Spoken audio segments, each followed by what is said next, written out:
कांग्रेस का एहतजाज अब और भी तेज। स्टेट रोड की मांग को लेकर 20 अगस्त तक जारी रहेगी भूख हड़ताल। रियासत का दर्जा बहाल करने की मांग, आंदोलन को तेज करने की वार्निंग। और कुलगाम में Jammu Kashmir rifle farmers federation ने जोरदार किया मुजाहरा। एमएसपी टैक्स और बीमा की मांग, मंडी कमीशन घटाने की अपील। किसानों ने केसीसी कर्ज माफ करने की कहा, बिजली दर बढ़ोतरी वापस लेने की मांग। और शोपियां में भी किसानों का पुरजोर एहतजाज, फसल बीमा योजना लागू करने की मांग। सेब किसानों ने की एमएसपी मांग, सरकार की बेरुखी पर किसानों की नाराजगी। मांगे न मानी तो आंदोलन करेंगे तेज।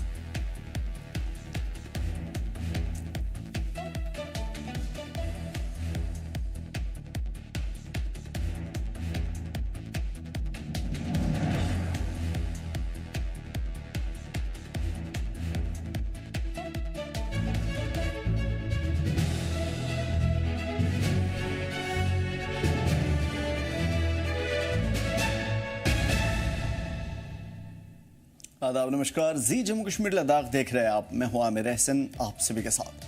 श्रीनगर के रहने वाले इलाके में आज एनआईए की एक बड़ी कार्रवाई देखने को मिली। तलाशी मुहिम चलाई गई थी और यह कार्रवाई एक ऐसे मिलिटेंट से जुड़े मामले की थी जो इस मामले में यानी यूएपीए मामले में कई मरतबा से जांच के दायरे में था। जांच के सिलसिले में यह कार्रवाई हुई थी और अफसरान के मुताबिक यह तलाशी एक रहायशी मकान में ली गई। मकान मालिक का नाम पहले से ही दर्ज केस यानी एफआईआर में है, जो कि आर्म्स एक्ट के तहत थाना रहनावारी में दर्ज है और रहनावारी इलाका श्रीनगर का है। इसके अलावा वो फिलहाल एक नए केस का भी मुलजिम है, जो कि थाना हंदवाड़ा से यूएपीए के तहत दर्ज है और इसकी जांच इस वक्त एनआईए कर रही है। अफसरान ने तलाशी मुहिम के दौरान बताया कि घर से कोई भी काबिल एतराज सामान बरामद नहीं हुआ। फिलहाल मुलजिम शख्स एनआईए की हिरासत में है और हंदवाड़ा केस के सिलसिले में पूछताछ चल रही है। ज़राए के अनुसार ये तलाशी जम्मू कश्मीर में मिलिटेंसी फंडिंग और लॉजिस्टिक नेटवर्क्स की जांच के सिलसिले में है और एनआईए इस पूरे नेटवर्क की कड़ियों को जोड़ने के लिए लगातार फॉलोअप सर्च ऑपरेशन चला रही है।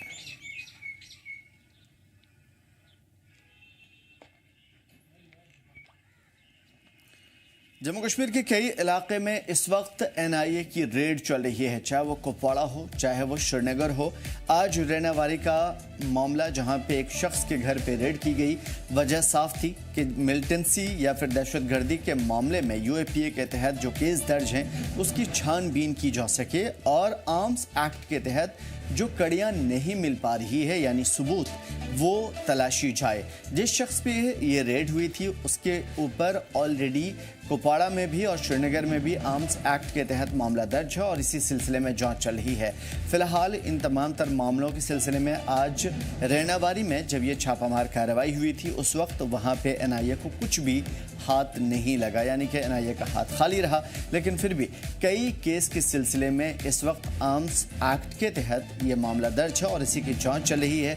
फिलहाल मुलजिम पुलिस की हिरासत में है और इस वक्त उनसे पूछताछ चल रही है कि क्या वो आर्म्स एक्ट या फिर टेरर फंडिंग या फिर ओजीडब्ल्यू के वो काम जो आमतौर पे दहशतगर्दों को किसी भी तरह की लॉजिस्टिक सप्लाई में मदद करते हैं, उस सिलसिले में क्या वो मुलजिम है, क्या वो इस सिलसिले का गुनहगार है। उन तमाम तर चीज़ों के बारे में जांच चल रही है और एनआईए इन तमाम तर बारीकियों को खंगालने में लगी हुई है।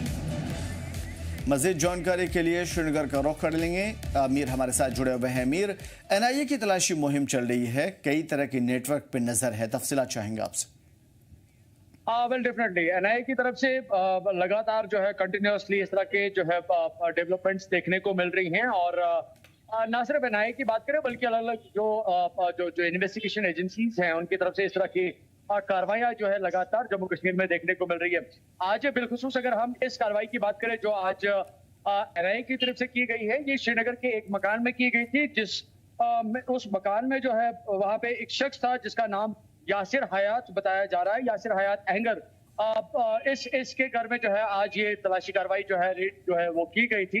हालांकि रिपोर्ट्स में बताया जा रहा है कि इस घर में जो है रेड के दौरान कोई इंक्रीमेंटिंग मटेरियल जो है नहीं मिला है, लेकिन इस केस की जब डिटेल्स देखते हैं तो ये शख्स जो है Yasir Hayat Ahangar already police station Handwara के एक एफआईआर में ऑलरेडी दर्ज है और उसके मुताबिक जो है लगातार अभी भी एनआईए की तरफ से इन्वेस्टिगेशंस चल रही हैं।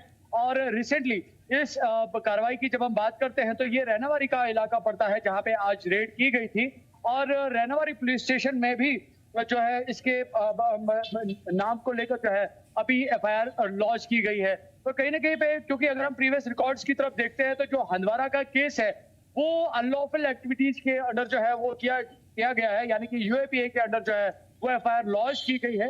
तो ये शख्स जो है कहीं ना कहीं पे अनलॉफुल एक्टिविटीज में ऑलरेडी मुलव्वस है, जिसको लेकर हंदवारा पुलिस स्टेशन में इसको लेकर एफआईआर ऑलरेडी लॉन्च है।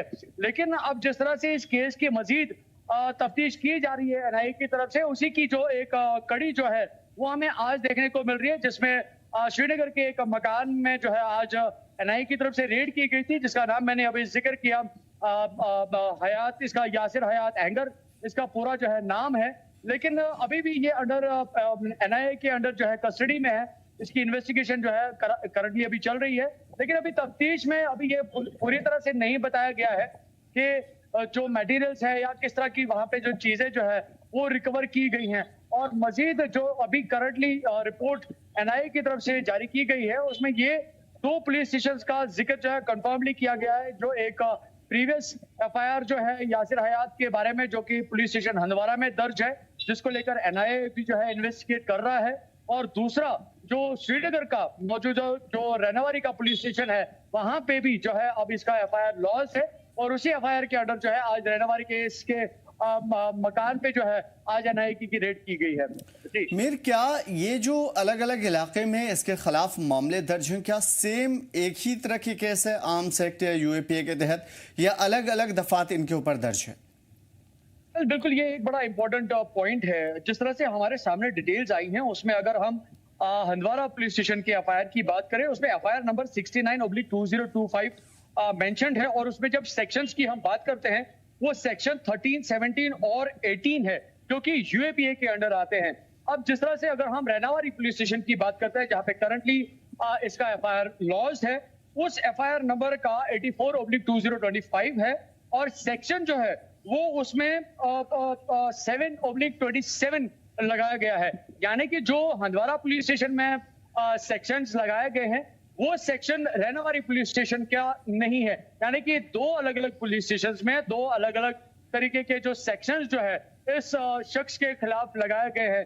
यानी कि कहीं ना कहीं पे डेवलपमेंट जो है अंडर इन्वेस्टिगेशन जिस तरह से सूरत देखने को मिल रही है, जिससे मजीद जो इसकी जो और कड़ियां जो है वो खुलती हुई नजर आ रही है। क्योंकि मैंने ऑलरेडी कहा कि ये हंदवारा पुलिस स्टेशन में ऑलरेडी ये एफआईआर लॉन्च था, जिसको लेकर एनआईए इन्वेस्टिगेट कर रहा था, और उसी कड़ी का जो एक हिस्सा जो है वो हमें आज की रेड नजर आ रही है, जो रैनावारी एरिया में जो है एनआईए ने की थी। और जिस तरह से आपने सेक्शंस का जिक्र किया और एफआईआर का जिक्र किया, 2 अलग अलग पुलिस स्टेशन में जो है 2 अलग अलग सेक्शंस के अंडर जो है इसके खिलाफ अभी कानूनी कार्रवाई की जा रही है।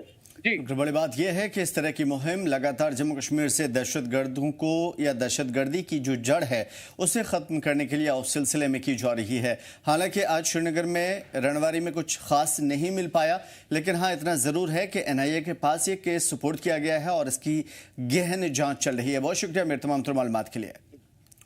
उधर श्रीनगर में ही कांग्रेस का एहतजाज अब और भी तेज हुआ है। जम्मू कश्मीर में रियासत के दर्जे की बहाली के लिए लगातार कांग्रेस के कारकुनान और कांग्रेस के लीडरान भूख हड़ताल पर बैठे हैं।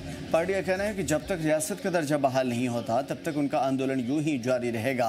कांग्रेस ने 20 अगस्त तक घाटी के हर जिले में एहतजाज की योजना बनाई है। जगह जगह धरने, रैलियां, एहतजाजी मुजाहरे हो रहे हैं और पार्टी की कोशिश है कि आवाम की आवाज़ दिल्ली तक पहुंचे और केंद्र सरकार पर दबाव बने। पार्टी नेताओं का कहना है कि 20 अगस्त के बाद आंदोलन और भी तेज किया जाएगा। उनका साफ कहना है कि जम्मू कश्मीर का मुकम्मल रियासत का दर्जा बहाल करना अवाम का आईनी हक है और अब पीछे हटने का कोई सवाल नहीं। देखिए, अभी तक हमारा जो 9 तारीख से हमने इसको शुरू किया ताकि ये जो गूंगी बहरी सरकार दिल्ली के अंदर है उनको जगाने की कोशिश कर रहे हैं। इस बीच में हमारा एक और प्रोग्राम जो है दिल्ली सतह पे निकल के आया, जिसमें तमाम इंडिया गठबंधन जो है उन्होंने आपने देखा जो वोट चोरी का पूरे मुल्क के अंदर एक बहुत बड़ा मसला सामने आया, और हमने जम्मू कश्मीर रियासत को बहाल करने के लिए 9 से लेकर 21 तक एक शेड्यूल प्रोग्राम रखा है, और उसी प्रोग्राम को हम आगे चला रहे हैं ताकि जो वादे उन्होंने किए थे कि डिलिमिटेशन होगी, उसके बाद इलेक्शन हो गए, उसके बाद हम स्टेट को बहाल करेंगे, तो हम उनको याद करा रहे हैं यहाँ पे भूख हड़ताल पे बैठ के कि आपके ही वादे जो हैं, आप जो आप लोगों ने फ्लोर ऑफ द हाउस बोले, आपने सभाओं में बोले, आपने मीडिया में बोला, और उनको जगा के ये कह रहे हैं कि भाई साहब अब जागो, अब कुंभकर्ण की नींद में नहीं सो, और जम्मू कश्मीर के लोगों का हक जो है, उनका हक उनको वापस करो। उधर जम्मू कश्मीर की नेशनल पैंथर्स पार्टी ने जम्मू में बीजेपी के खिलाफ पुरजोर एहतजाज मुजाहरा किया है और मुजाहरीन ने इलेक्शन में हो रही धांधली को लेकर के नाराजगी जताई है। मुजाहरीन ने धांधली करने वालों पर सख्त कार्रवाई की मांग की है। कहा है कि पार्टी सदर हर्षदेव सिंह ने कहा है कि हमने भी पार्टी की जांच यानी अपनी पार्टी की जांच करवाने की बात की, लेकिन इलेक्शन कमीशन की टीम मदद न करके बता रही है कि वो बीजेपी के दबाव में काम कर रही है। यहाँ इतने बड़े पैमाने के ऊपर धांधलियां हो रही है, सब जानते हैं। किसको पता नहीं है, मुझे बताइए। आज लोग जानते हैं, पॉलिटिकल पार्टीज जानती हैं, इलेक्शन कमीशन जानता है, और जिन अधिकारियों को लगाया गया है इस ड्यूटी के ऊपर फ्री एंड फेयर इलेक्शंस की बात करते हैं, जो उनको भी मालूम है अच्छे तरीके से कि क्या हो रहा है, लेकिन बोलने के लिए तैयार नहीं है, क्योंकि भारतीय जनता पार्टी की गुंडागर्दी है। दबाया जा रहा है, डराया जा रहा है, धमकाया जा रहा है, उनको बोलने से रोका जा रहा है। लेकिन हम बोलेंगे, जमहूरियत को बचाने के लिए, इस देश के संविधान को बचाने के लिए हम अपनी आवाज़ उठाएंगे। 300 मेंबर पार्लियामेंट सड़कों के ऊपर उतरा, पहली बारी इतिहास में ऐसा नहीं हुआ होगा। और नेशनल हाईवे 244 के कंस्ट्रक्शन में लगे एक कॉन्ट्रैक्टर कंपनी के मजदूरों ने बकाया वेतन न मिलने के खिलाफ आज एक बड़ा एहतजाज किया और काम रोक दिया। यह एहतजाज किश्तवाड़ वाक़ कॉन्ट्रैक्टर कंपनी के दफ्तर में किया गया। मुजाहिरीन मजदूरों ने सेफ्टी डिवाइसेस की कमी पर भी तशवीश का इजहार किया और कहा कि वो एक नेशनल इंटरेस्ट प्रोजेक्ट के लिए अपनी जान जोखिम में डाल रहे हैं, फिर भी मैनेजमेंट शिकायतों को दूर करने में नाकाम है। उन्होंने दावा किया कि इन मुद्दों को हल करने के बजाय APS मैनेजमेंट ने काम नहीं, वेतन नहीं के नोटिस जारी की और कहा यहां तक कि सर्विसेज खत्म करने की भी धमकी दी। यानी इस दौरान APS कंपनी के एक सीनियर ऑफिसर ने यकीन दिलाया कि मजदूरों के जरिए उठाए गए सभी मुद्दों को वक्त पर हल किया जाएगा, लेकिन लगातार धमकियां भी दी जा रही है कि जो उनके काम है वो बंद कर दिए जाएंगे, उनका कॉन्ट्रैक्ट कैंसिल कर दिया जाएगा अगर उन्होंने पैसे मांगे।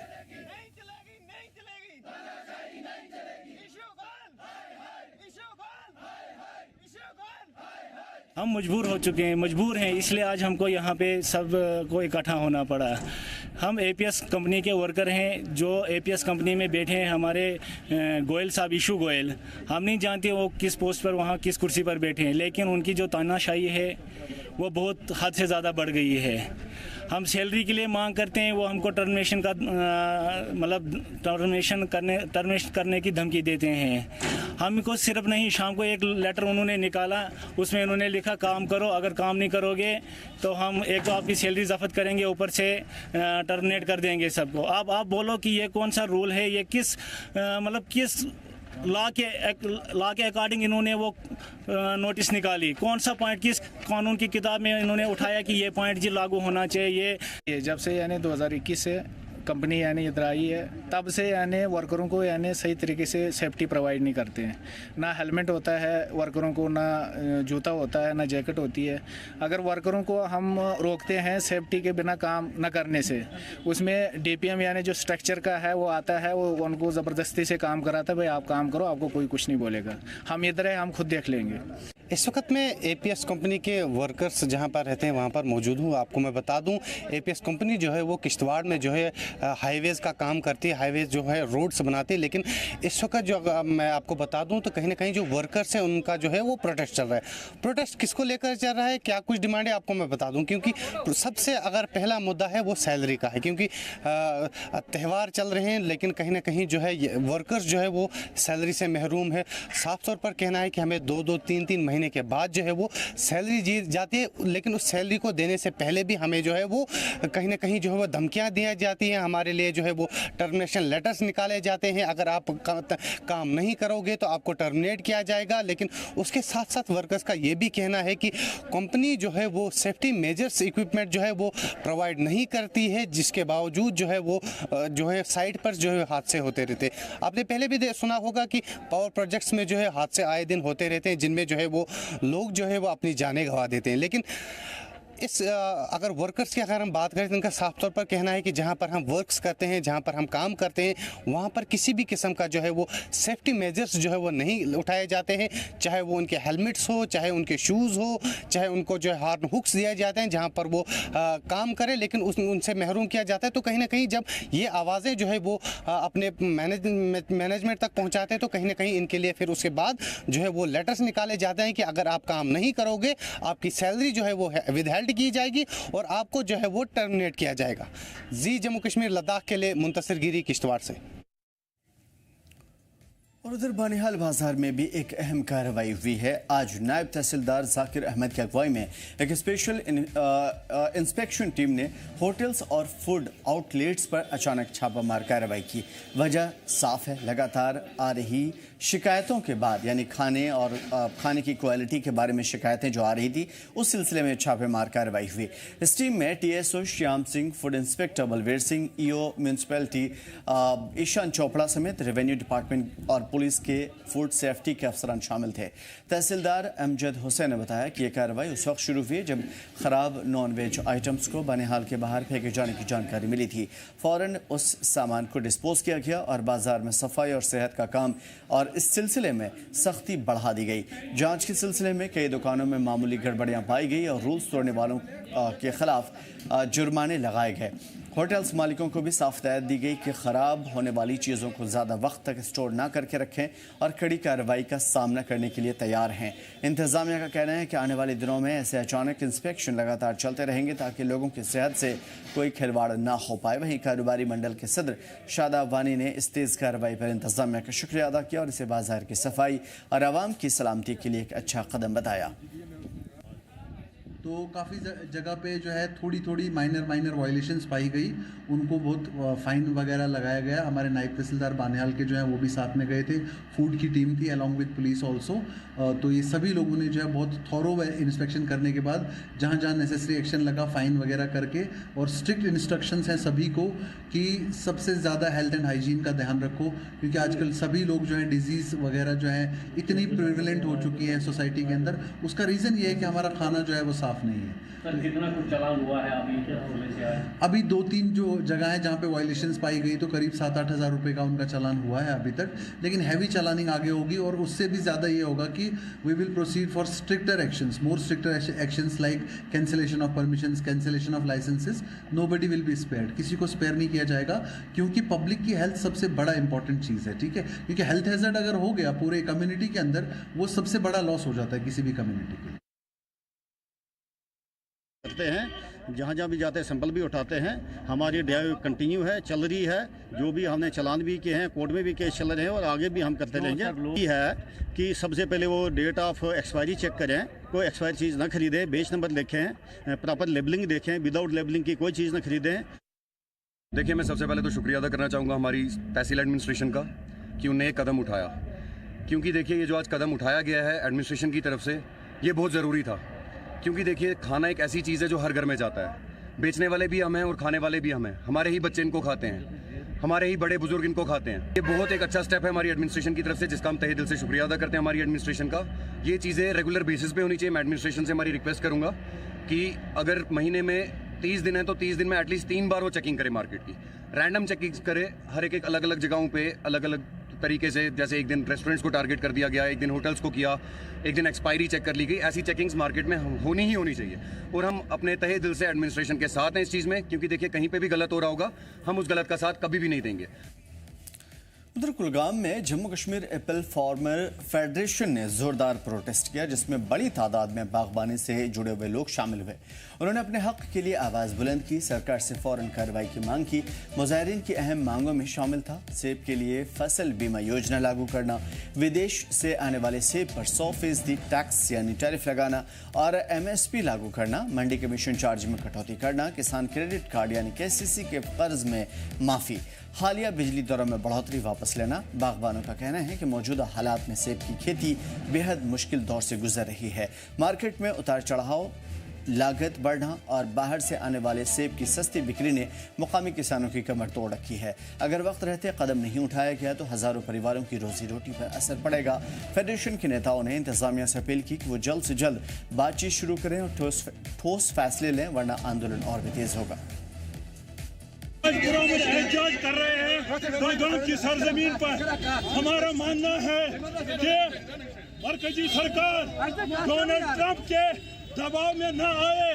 उसने अमेरिका जाने वाले हमारे प्रोडक्ट से उन पर 50% टैक्स लगाया है, जबकि हमारी सरकार सोई हुई है।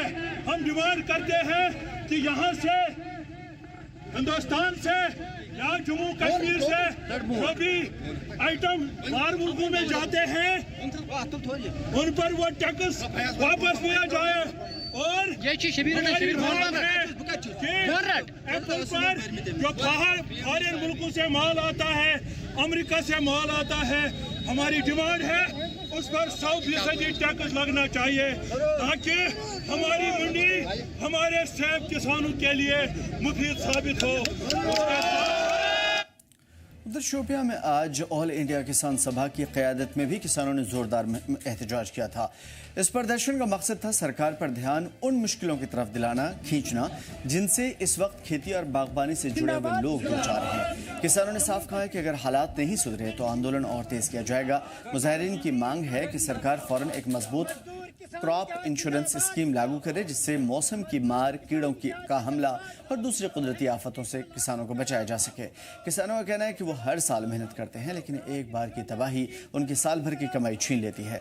इससे साथ ही किसानों ने सेब समेत तमाम बागबानी फसलों के लिए MSP की मांग भी रखी है। उनका कहना है कि फसलों की रही जो कीमत है, सही कीमत जो है वो नहीं मिल पाती, यानी मुनाफा उन्हें हासिल नहीं हो पाता। जब सरकार MSP तय करके उस पर खरीदारी की गारंटी देगी तो किसानों का इससे फायदा होगा। जिसमें तकरीबन 250 से ज्यादा किसानों की यूनियनें हैं। उन्होंने फैसला किया कि आज भारत में हम अपनी आवाज को बुलंद करें, अपनी आवाज को दें, ताकि सरकार सुने, ताकि आवाम हिंदुस्तान का सुने कि हिंदुस्तान भारत है, भारत के देशवासियों से, और उन देशवासियों के जो जायज मामलात हैं, जायज डिमांडें हैं, वो इस सरकार को या हर सरकार को हल करना चाहिए। हमारे जो किसानों के जो ज़रूरी कर्ज़ात हैं उनको माफ किया जाना चाहिए।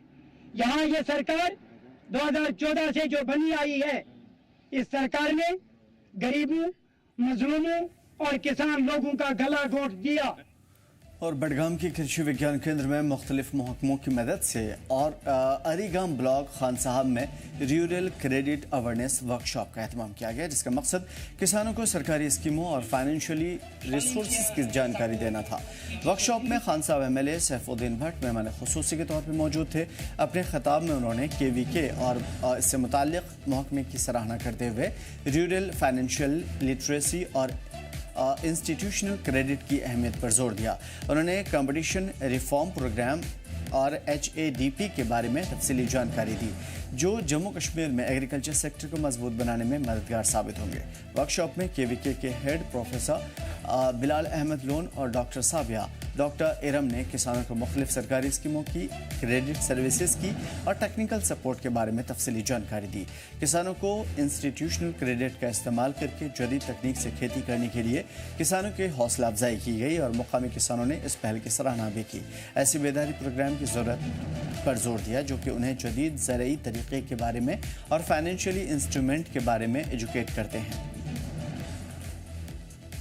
तो ये प्रोग्राम जो है ये लगातार हमें चलता जाएगा। हमारे 35 इवेंट होंगे इस डिस्ट्रिक्ट बड़गांव में, सबसे ज़्यादा इवेंट डिस्ट्रिक्ट बड़गांव के ही होंगे। हमारा काम है इसमें अवेयरनेस देना लोगों को, जो भी स्कीम्स अवेलेबल है जैसे JKCIB में जो भी स्कीम्स है, जो भी फ़ायदा होता है, जो भी सब्सिडी रेट्स हैं, इनको बताते हैं हम। और रेट ऑफ इंटरेस्ट जो क्रेडिट लेना चाहता है कोई, तो रेट ऑफ इंटरेस्ट भी इसमें बहुत कम है। तो काफ़ी इंटरेस्ट शो किया है इन फार्मर्स ने इसमें। इंशाल्लाह ये स्कीम्स अवेल करेंगे और इसका बेनिफिट उठाएंगे। जो नई नई टेक्नोलॉजी आई है, जो नए नए सीड्स आए हैं, प्रोडक्ट्स दरख्त आए हैं, चाहे हाइडेंस एप्पल है, चाहे कीवी, चाहे बीज, जो कुछ भी, गर्ज ये कि एग्रीकल्चर अलाइड, चाहे शीप में हो, बेड़ू नए आए हैं ऑस्ट्रेलियन, गाय आए नई, मतलब जितने भी ये अलाइड इसकी एक्टिविटीज़ हैं एग्रीकल्चर की, लेटेस्ट टेक्नोलॉजी को देखकर हमें वो अपनाने चाहिए, जिसके लिए हमें ये आज ये सेमिनार यहाँ था, वर्कशॉप था, लोगों को, जमींदार भाइयों को समझाने के लिए। अवेयरनेस जो है, अवेयरनेस तो बहुत ज़रूरी है। अवेयरनेस तब तक किताबों में इल्म है जब तक ये बाहर नहीं जाएगा। यहाँ मेरा एक सीनियर HOD है KVS का, बहुत मैं उसका शुक्रिया अदा करना चाहता हूँ। मैं भी गया था इसके यूनिवर्सिटी में, वहाँ साहिब मैंने इसका जो बिहेव वहाँ देखा है, मैं उसको सल्यूट करता हूँ। यहाँ का जो ऑफिसर्स हैं, सरदार जी है यहाँ, मेरे ख्याल में अगर मेरे पास में होता, मैं सबसे पहले अवार्ड सरदार जी को देता, क्योंकि सरदार जी ने पहले इस डिस्ट्रिक्ट में हानि को इजाद किया है। हानि जो इसके साथ जुड़े हुए लोग हैं वो जमींदारों से ज्यादा है। अब ये जो यहाँ बात चली है, यहाँ किसी ने लगाता है यहाँ पेटियां, वो पेटियां किसी और की नहीं है, इसी गाँव की 650 पेटियां वो मेरी हैं, वो 650 पेटियां वही रहती हैं यहाँ इस इलाके में।